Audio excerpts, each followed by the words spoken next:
এ জাতির শত বছরের আকাঙ্ক্ষা এবং জুলাই গণঅভ্যুত্থানের প্রত্যাশা বাস্তবায়নে মহাসমাবেশের ঘোষণাপত্র পাঠ করছি। ঘোষণায় সংবিধানের মূলনীতি হিসাবে সাম্য, মানবিক মর্যাদা ও সামাজিক সুবিচারের সাথে আল্লাহর উপর পূর্ণ আস্থা ও বিশ্বাসী হবে রাষ্ট্র পরিচালনার মূলনীতি। এই বিষয়টি অবশ্যই সংবিধানে পুনঃস্থাপন করতে হবে, কারণ বাংলাদেশের অস্তিত্ব ও সার্বভৌমত্বের জন্য ইসলাম হলো রক্ষা কবচ। তার প্রতিফলন সংবিধানের মূলনীতিতে থাকতে হবে। ঘোষণা 2, সংসদের প্রস্তাবিত উভয় কক্ষে সংখ্যানুপাতিক পিয়ার পদ্ধতিতে জাতীয় নির্বাচন হতে হবে। ঘোষণা 3, জুলাই 24-এর গণঅভ্যুত্থানের প্রত্যাশা বাস্তবায়নে বৈষম্যহীন শোষণ, নিপীড়ন ও দুর্নীতিমুক্ত বাংলাদেশ বিনির্মাণের জাতীয় ঐক্যমতের ভিত্তিতে আগামী জুলাই মাসের মধ্যে জুলাই সনদ ঘোষণা করতে হবে।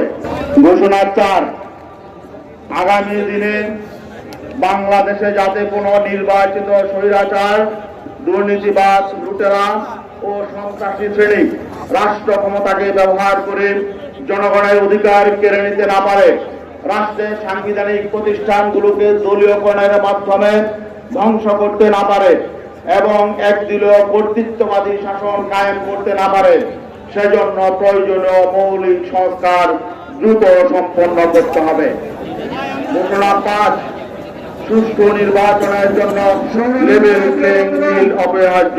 সেটা নিশ্চিত করার জন্য জনপ্রশাসনকে ঢেলে সাজাতে হবে। পতিত ফ্যাসিবাদের সহযোগী যারা এখনো জনপ্রশাসনে কাজ করছে তাদেরকে চিহ্নিত করে দ্রুত অপসারণ করতে হবে, না হলে তারা দেশকে অস্থিতিশীল করার অপচেষ্টা করেই যাবে।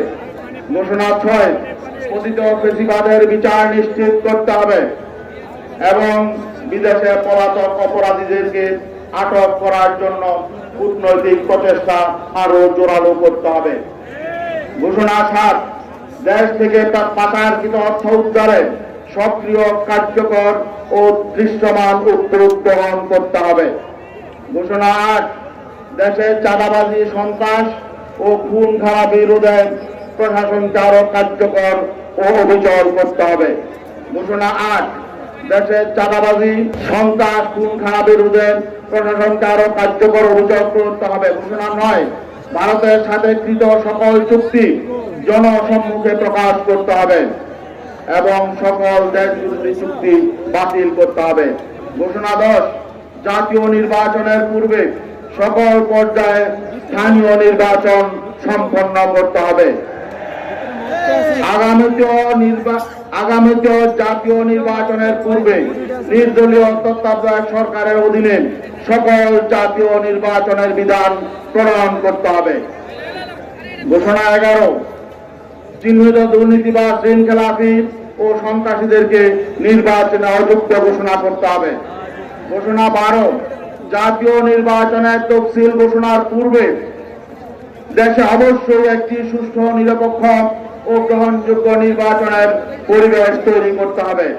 সকল দলের জন্য সমতল পরিবেশ ও সমান সুযোগ তৈরি ছাড়া কোন রাজনৈতিক পক্ষ বা ভিন্ন কোন দেশের চাপে অতীতের মতো যেন তেন একটি নির্বাচনের জন্য তফসিল ঘোষণা করা হলে তা কিছুতেই মেনে নেওয়া হবে না। ঘোষণা 13, ঘুষ, দুর্নীতি সহ সকল প্রকার নাগরিক হয়রানি বন্ধ করতে হবে।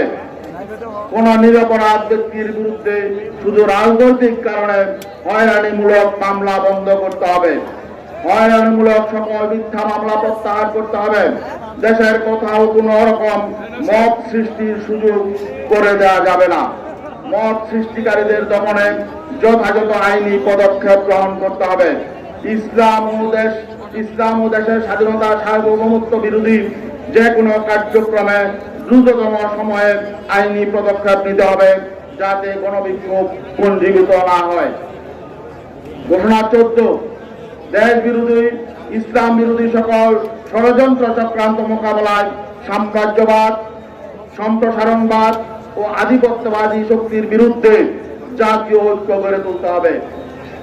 ঘোষণা 15, আগামী জাতীয় নির্বাচনে দুর্নীতিবাজ, চাঁদাবাজ ও সন্ত্রাসী শক্তির বিরুদ্ধে দেশপ্রেমিক ও ইসলামী শক্তির ইস্পাত কঠিন ঐক্য গড়ে তুলতে হবে।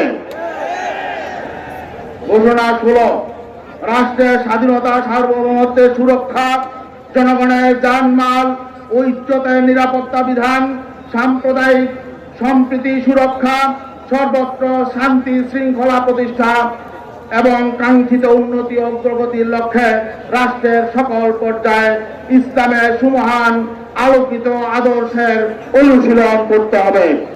এই মহাসমুদ্রে যে ঘোষণা পাঠ করা হলো, আমরা কি সবাই এই ঘোষণার সাথে একমত আছি? সবাই সমর্থনে হাত তুলে সম্মতি জ্ঞাপন করি। আগামীর এই ঘোষণাপত্র হল আগামীর নতুন বাংলাদেশের সনদপত্র।